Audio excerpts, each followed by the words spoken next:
Hello. അപ്പോൾ എല്ലാവർക്കും പുതിയൊരു വീഡിയോയിലേക്ക് സ്വാഗതം. എനിക്ക് തോന്നുന്നു 2026 ആദ്യത്തെ ലോങ് വീഡിയോ ആണെന്ന് തോന്നിയത് കേട്ടോ. ഞാൻ 2025 ആ ഒരു തുടക്ക സമയത്തൊക്കെ ഒന്ന് ചാനലിൽ നിന്ന് ഒരു ബ്രേക്ക് എടുക്കാമെന്നൊക്കെ വിചാരിച്ചിരുന്നതാണ്. പക്ഷേ അതൊന്നും നടന്നില്ല. പിന്നെ അത് മാത്രമല്ല, പിന്നെ എനിക്ക് അങ്ങോട്ട് കോപ്പിറൈറ്റ് സ്ട്രൈക്ക്, അങ്ങനെ കുറേ പ്രശ്നങ്ങൾ, മോണിറ്റൈസേഷൻ കട്ടായിപ്പോയി. അങ്ങനെ ആ ഒരു വർഷം മൊത്തം യൂട്യൂബ് സംബന്ധിച്ച് എനിക്ക് കുറേ പ്രശ്നങ്ങളായിരുന്നു. അപ്പോൾ ഇപ്പോൾ അതെല്ലാം ക്ലിയർ ആയിട്ടുണ്ട്. എന്നാലും ചാനൽ ഫ്രീസായി നിൽക്കുകയാണ്. പിന്നെ ഞാൻ പറഞ്ഞില്ല, ഞാൻ ഇടയ്ക്കൊരു എനിക്ക് തോന്നുന്നു 2025 സെപ്റ്റംബർ ഒക്കെ ആയപ്പോഴേക്കും ഞാൻ തോന്നുന്നു ബ്രേക്ക് എടുത്തിട്ടുണ്ടായിരുന്നു. അപ്പോൾ ഇപ്പോൾ നമുക്ക് കൃഷിയൊക്കെ വളരെ കുറവാണ്. ഇപ്പോൾ ഒരു ചൂട് സമയം കൂടിയൊക്കെ ആയതുകൊണ്ട് തന്നെ അത്യാവശ്യം എല്ലാം കരിഞ്ഞുണങ്ങി നിൽക്കുകയാണ്. പിന്നെ ചീര കഴിഞ്ഞ പ്രാവശ്യമൊക്കെ ഈ സമയത്ത് നമ്മൾ കുറേ ചുമന്ന ചീരയും എല്ലാം ഒക്കെ നട്ടിട്ടുണ്ടായിരുന്നേ. അപ്പോൾ ഇത് ഞാൻ പഴയ നമ്മുടെ ഗ്രോ ബാഗിൽ ഉള്ള മണ്ണുകളെല്ലാം എടുത്തുനിന്ന് റെഡി നമുക്കിനി പുതിയ കൃഷിയൊക്കെ ചെയ്യാനായിട്ട് ഒന്ന് സെറ്റാക്കാൻ വേണ്ടിയിട്ട് ഇട്ടതാണ്. അപ്പോൾ ബാക്കി വെള്ളക്കാന്താരി എല്ലാം ഉണങ്ങിപ്പോയിട്ടുണ്ട്. പിന്നെ നമ്മൾ കുറച്ച് ചേമ്പും ചേനയൊക്കെ ഇവിടെ ഈ ഒരു സൈഡിലൊന്ന് നട്ടിട്ടുണ്ടായിരുന്നേ. അപ്പം കുംഭമാസമൊക്കെ കഴിഞ്ഞിട്ടുണ്ട്. ആ ഒരു സമയത്താണ് ഇതൊക്കെ നടേണ്ടത്. പിന്നെ നമുക്ക് പഞ്ചായത്തിൽ നിന്ന് കുറച്ച് ഈ കിഴങ്ങ് വർഗ്ഗങ്ങൾ, ചേമ്പ്, ചേന, അങ്ങനെയൊക്കെ കുറേ മഞ്ഞൾ, ഇങ്ങനെയൊക്കെ കുറേ കിട്ടിയിട്ടുണ്ടായിരുന്നു. അപ്പോൾ അതും കൂടെ നമുക്ക് ഇന്നൊന്ന് എല്ലാം ഒന്ന് നടാനായിട്ട് ഒന്ന് പാകപ്പെടുത്തി എടുക്കണം. പിന്നെ കണ്ടോ, ഇത് വഴുതനയുടെ കുറച്ച് തൈ മേടിച്ചിട്ടുണ്ടായിരുന്നേ. നമ്മുടെ ഉള്ള വഴുതനയെല്ലാം പോയിട്ടുണ്ടായിരുന്നു. വഴുതന എന്ന് വെച്ച് കഴിഞ്ഞാൽ നമുക്ക് കുറേ നാൾ നിൽക്കും.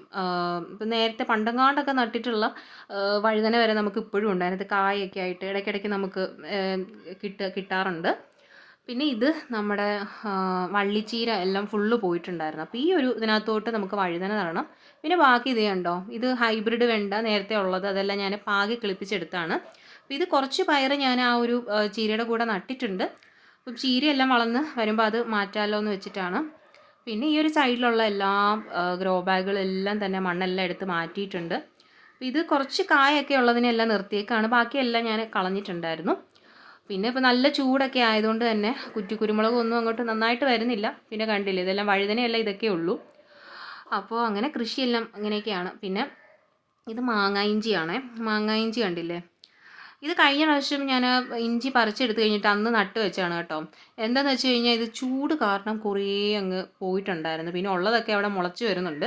പക്ഷെ മാങ്ങ ഇഞ്ചി അത്യാവശ്യം അവിടെ ഇവിടെ എല്ലായിട്ട് അത് കിളിച്ച് വരുന്നുണ്ട്. പിന്നെ സ്ലറിയൊക്കെ ഒഴിച്ചു കൊടുക്കുന്നതുകൊണ്ട് തന്നെ അത്യാവശ്യം നന്നായിട്ട് വളർന്നു വരുന്നുണ്ട്. അപ്പോൾ ഇത് ഇനി അടുത്ത പ്രാവശ്യം വിളവെടുപ്പും സംഭവമൊക്കെ ആവുന്ന സമയത്ത് നിങ്ങളെ കാണിച്ചു തരാം. അത്യാവശ്യം നല്ല ടേസ്റ്റ് ഉള്ളൊരു ഭയങ്കര ഔഷധ ഗുണമൊക്കെ ഉള്ളൊരു സാധനമാണ് ഈ ഒരു മാങ്ങ ഇഞ്ചി എന്ന് പറയുന്നത്. Mango ginger. പിന്നെ നമുക്കിവിടെ ഒരു ഞാലിപ്പൂവൻ വാഴ നമ്മുടെ കുലച്ചിട്ടുണ്ട്. അങ്ങനെ പിന്നെ ഇതാണ് കേട്ടോ, നമുക്ക് ചാണകം നമ്മൾ കുറേ വാങ്ങിയിട്ടുണ്ടായിരുന്നു നമുക്ക് കൃഷിക്കൊക്കെ ആയിട്ട് വേണ്ടിയിട്ട്. അപ്പോൾ ഇത് കുറേ പച്ച ചാണകമായിരുന്നു. അപ്പോൾ അത് കുറേ ചാരമൊക്കെ ഇട്ടൊന്ന് ഉണക്കിയെടുക്കാനായിട്ട് വെച്ചേക്കാണ്. അപ്പോൾ ഇതൊക്കെയാണ് നമുക്ക് അവിടെ നിന്ന് കിട്ടിയിട്ടുണ്ടായിരുന്നത്. ഇതിൽ കുറേയൊക്കെ നമ്മുടെ ചേമ്പിൻ്റെ തട നമ്മുടെ പറമ്പിലെ തന്നെയാണ് കേട്ടോ. അപ്പോൾ ബാക്കി നമുക്ക് ചേമ്പ്, കാച്ചിൽ, ചേന, പിന്നെ ചേമ്പിൻ്റെ കുറേ വിത്തുകളുണ്ടായിരുന്നു, കുറേ കിട്ടിയിട്ടുണ്ടായിരുന്നേ. പിന്നെ ഇത് ഇഞ്ചിയാണ് കേട്ടോ, ഇഞ്ചിയും കിട്ടിയിട്ടുണ്ടായിരുന്നു, മഞ്ഞളും ഉണ്ടായിരുന്നു. മഞ്ഞൾ നമ്മൾ കുറേ പാകാനായിട്ട് വെച്ചിട്ടുണ്ട്. പിന്നെ ഇത് നമ്മൾ കുറച്ച് പച്ചച്ചാണകം കലക്കി വെച്ചാണ് കേട്ടോ ഈ ഒരു കിഴങ്ങ് വർഗ്ഗങ്ങളെല്ലാം തന്നെ ഒന്ന് മുറിച്ചെടുക്കാൻ വേണ്ടിയിട്ട്. അപ്പോൾ ഞാൻ ഈ ഒരു ചാനലിൽ കുറേ എനിക്ക് തോന്നുന്നു ചേമ്പിൻ്റെയും ചേനയുടെയും ഒക്കെ തന്നെ എങ്ങനെയാണ് നടുന്നത്, കാച്ചിലൊക്കെ അതൊക്കെ എങ്ങനെയാണ് അതിൻ്റെ നടുന്നത്, ഏതൊക്കെ സമയത്താണ് നടുന്നത്, അങ്ങനെയൊക്കെ കുറേ വീഡിയോസ് ഞാൻ ചെയ്തിട്ടുണ്ട്. അപ്പോൾ അതൊക്കെ നിങ്ങളെല്ലാവരും ഒന്ന് കാണാം. കുറേ ഞാൻ കൃഷിയുടെ വീഡിയോസ് തന്നെയാണ് കുറേ ഈ ഒരു ചാനലിൽ ഇട്ടിട്ടുള്ളത് തന്നെ. അപ്പോൾ അതെങ്ങനെയാണ് നമ്മളിതൊക്കെ കട്ട് ചെയ്യേണ്ടത് എന്നെല്ലാം അതിനകത്ത് ഞാൻ ഡീറ്റെയിൽഡ് ആയിട്ട് പറഞ്ഞിട്ടുണ്ട്. അപ്പോൾ ഇതിപ്പോൾ നമ്മൾ ചെറിയ ചേനയൊക്കെ ആയതുകൊണ്ടാണ് കേട്ടോ നമ്മളിത് രണ്ടായിട്ട് മുറിച്ചെടുക്കുന്നത്. പിന്നെ വലിയ ചേനയൊക്കെ ആണെങ്കിൽ നമുക്ക് ഇതുപോലെ കണ്ടില്ലേ മൂന്നായിട്ടാണ് മുറിച്ചെടുക്കുന്നത്. പിന്നെ ഇതെല്ലാം നമ്മൾ ഡയറക്റ്റായിട്ട് ചിലർ കുഴിച്ച് വെക്കാറുണ്ട്. നമ്മൾ ആദ്യം നട്ടപ്പോൾ എല്ലാം ഡയറക്റ്റായിട്ട് തന്നെ കുഴിച്ച് വെക്കുമായിരുന്നേ. അല്ലാതെ നമുക്ക് ഈ ചേനയൊക്കെ പെട്ടെന്ന് ഈ ചൂടൊക്കെ കൊണ്ട് കേടാവാതിരിക്കാൻ വേണ്ടിയിട്ട് നമുക്ക് അല്ലാതെ നമുക്ക് പാകിയിട്ട് മുളയൊക്കെ വന്ന് കഴിഞ്ഞിട്ട് വേണമെങ്കിൽ നടാവേ. അപ്പോൾ ഇതിപ്പോൾ നമുക്ക് അവിടുന്ന് കിട്ടിയിട്ടുള്ള ചേനയാണിത്. അപ്പോൾ ഇത് വലിയൊരു ഹെൽപ്ഫുൾ ആയിരുന്നു. കുറേ എല്ലാവർക്കും കിട്ടിയിട്ടുണ്ടായിരുന്നു ഫ്രീ ആയിട്ട് കേട്ടോ. അപ്പോൾ കുറേ ചേമ്പിൻ്റെ വിത്തും കിഴങ്ങും എല്ലാം സംഭവങ്ങളെല്ലാം തന്നെ കിട്ടിയിട്ടുണ്ടായിരുന്നു. പിന്നെ കുറച്ച് ഞാൻ പറഞ്ഞില്ലേ നമ്മുടെ പറമ്പിൽ എടുത്തിട്ടുള്ള നമ്മുടെ ചേമ്പിൻ്റെ വിത്തും ഒക്കെ ഉണ്ടായിരുന്നു. നമുക്ക് ഇപ്രാവശ്യം ചേമ്പൊക്കെ കുറച്ച് പറിച്ചെടുത്തിട്ടുണ്ടായിരുന്നു. അപ്പോൾ എനിക്ക് അതിൻ്റെ വീഡിയോ ഒന്നും ആ സമയത്ത് ഇടാനായിട്ട് പറ്റിയിട്ടുണ്ടായിരുന്നില്ല. അങ്ങ് ഒത്തിരി വലിയതായിട്ട് ചേമ്പ് കിട്ടിയില്ലെങ്കിലും കുറച്ചൊക്കെ നമുക്ക് പുഴുങ്ങിയെടുക്കാനായിട്ടൊക്കെ കിട്ടിയിട്ടുണ്ടായിരുന്നു. പിന്നെ അത് മാത്രമല്ല കഴിഞ്ഞ പ്രാവശ്യം അങ്ങനെ വലിയതായിട്ട് ചേമ്പും അല്ലെങ്കിൽ അങ്ങനെയുള്ള കൃഷിയൊന്നും നമ്മൾ ചെയ്തിട്ടുണ്ടായിരുന്നില്ല. ഇപ്രാവശ്യം അങ്ങനെ ഉള്ളത് നമ്മൾ കിണറിൻ്റെയൊക്കെ പുറകിൽ നട്ട് വെച്ചതാണ് കേട്ടോ. അപ്പോഴാണ് നമുക്ക് ഇങ്ങനെ ഈ ഒരു സംഭവമൊക്കെ കിട്ടിയത്. എനിക്കൊന്ന് എല്ലായിടത്തും ഇങ്ങനെ കിട്ടുന്നുണ്ടെന്ന് തോന്നുന്നു. ഗ്രോ ബാഗും അങ്ങനെയൊക്കെ കുറേ സംഭവങ്ങൾ ഇതൊക്കെ ഉണ്ടല്ലോ. അത് നമ്മൾ കൃഷിഭവനിലോ എവിടെയെങ്കിലുമൊക്കെ ഒന്ന് അന്വേഷിച്ചാൽ നമുക്കതൊക്കെ കിട്ടുന്നതായിരിക്കും. അപ്പോൾ ഇതേ കണ്ടോ, ഇതെല്ലാം നമ്മൾ ഇങ്ങനെ ഒരു 3 ഇതായിട്ട് കട്ട് ചെയ്തെടുക്കുകയാണ്. അപ്പോൾ ഇനി നമുക്കിതെല്ലാം ചാണകം മുക്കി ഇനി ഇത് തണലത്തൊക്കെ വെച്ചൊന്ന് ഉണക്കിയെടുക്കണം. പിന്നെ ഞാൻ പറഞ്ഞില്ലേ, ഇത് ചിലപ്പോൾ ഇത് പാകി വെക്കുമായിരിക്കാം. അപ്പോൾ നെക്സ്റ്റ് വീഡിയോയിൽ ബാക്കി കാര്യങ്ങളൊക്കെ കാണിച്ചു തരാം കേട്ടോ. അപ്പോൾ ഇത് ഉണങ്ങി കഴിഞ്ഞിട്ട് നടുന്ന കാര്യങ്ങളും ഒക്കെ കാണിച്ചു തരാം. പിന്നെ ഇത് നമ്മളിങ്ങനെ സൈഡ് ചെറുതായിട്ടൊക്കെ ഇങ്ങനെ ഒന്ന് ചെത്തി കൊടുക്കുക. ഇതൊക്കെ എല്ലാവരും ഇങ്ങനെ ചെയ്യുന്നതാണോ എന്ന് എനിക്കറിയില്ല. നമ്മളിവിടെ ഇങ്ങനെയൊക്കെ ചെയ്യാറുണ്ട്. പിന്നെ നമ്മൾ എന്താ പറയുക, ഒത്തിരി ദിവസമൊന്നും ഉണക്കണ്ട, ജസ്റ്റ് ഒന്ന് ഉണക്കി വെച്ചിട്ട് നമ്മൾ നട്ട് വെക്കുകയാണ് ചെയ്യേണ്ടത്. പിന്നെ കാച്ചിലിൻ്റെയൊക്കെ ആണെങ്കിലും ഞാൻ ഇതൊക്കെ ഇത്രയും നല്ല വലിപ്പമുള്ള, അത്യാവശ്യം നല്ല വലിപ്പമുള്ള കാച്ചിലൊക്കെ ആയിരുന്നു കേട്ടോ കിട്ടിയിട്ടുണ്ടായിരുന്നത്. അപ്പോൾ അതൊക്കെ ഒരു നല്ല എന്താ പറയുക, നല്ലൊരു ഹെൽപ്ഫുൾ ആയിട്ടുള്ളൊരു കാര്യമല്ലേ. അപ്പോൾ അങ്ങനെ കഴിഞ്ഞ പ്രാവശ്യം എനിക്ക് തോന്നുന്നു, കഴിഞ്ഞതിന് മുന്നത്തെ പ്രാവശ്യമൊക്കെ നമ്മൾ കാച്ചിൽ കൃഷി അതിൻ്റെ വീഡിയോ ചെയ്യുന്ന സമയത്തൊക്കെ നമ്മൾ കാച്ചിൽ മേടിക്കുകയായിരുന്നു കേട്ടോ.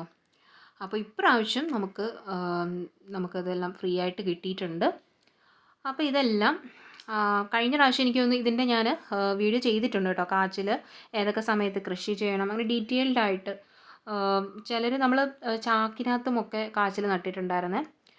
ഇതിന് ഒരു പ്രശ്നം എന്ന് വെച്ച് കഴിഞ്ഞാൽ അത്യാവശ്യം നല്ല വെയിൽ വേണം. ഈ വെയിലില്ലാത്തടത്തൊക്കെ കാച്ചിൽ കൊണ്ട് നട്ട് കഴിഞ്ഞാൽ നമുക്ക് വലിയതായിട്ടൊന്നും കിട്ടത്തില്ല.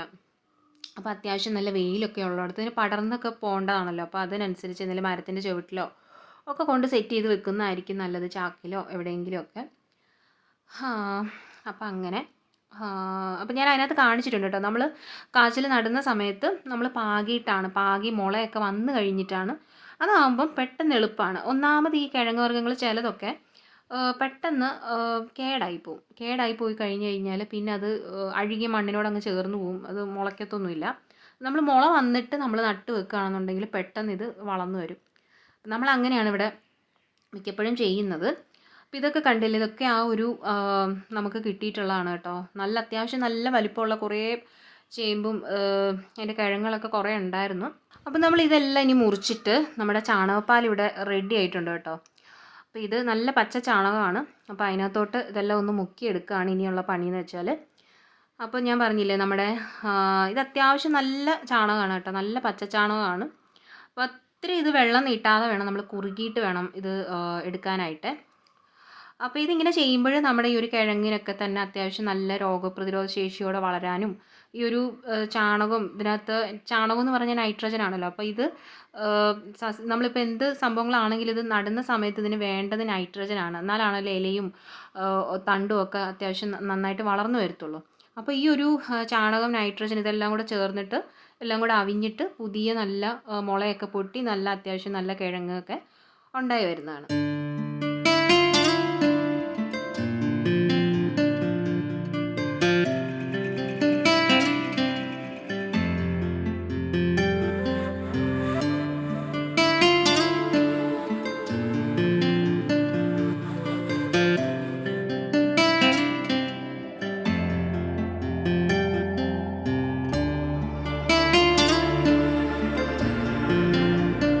ഇപ്രാവശ്യം നമ്മളിപ്പം ഇതെല്ലാം താമസിച്ചാണ് നടുന്നത്.